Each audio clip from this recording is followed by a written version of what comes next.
Greetings, I'm Professor K, and in this short video presentation we're going to see how we go about denying DHCP services to a particular machine on our network. Now you may have a machine that you do not want to be able to have access to your DHCP scope for whatever reason. Now to do this, we're up inside the DHCP console, and this option that we're about to perform, this filtering, is only available under IP version 4. So go ahead and expand your IP version 4 scope and go on down to filtering.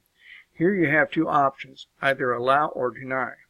We're going to deny a machine based on its MAC address. So to do this, I'm going to right click on deny, select new filter, and I'm going to put in the MAC address of this machine.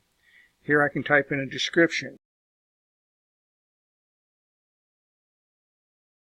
And when you're all done there, just say add and close.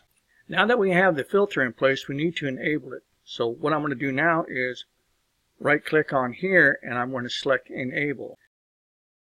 And once we do a refresh and we go back inside of the deny option, you'll see that over here in the right window pane we have that filter listed, and it tells us that it is currently under deny.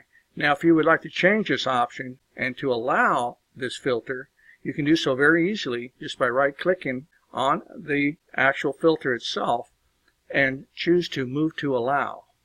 Now if I click on allow, there's the filter, and if I would like to move it back over to deny, I can just right click on it and move to deny.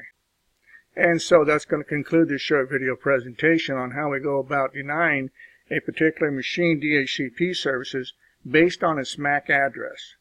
So if you have any questions or you have any concerns about any of the information that was presented to you in this short video presentation, please don't hesitate to reach out and contact your instructor, and I'll see you in my next video.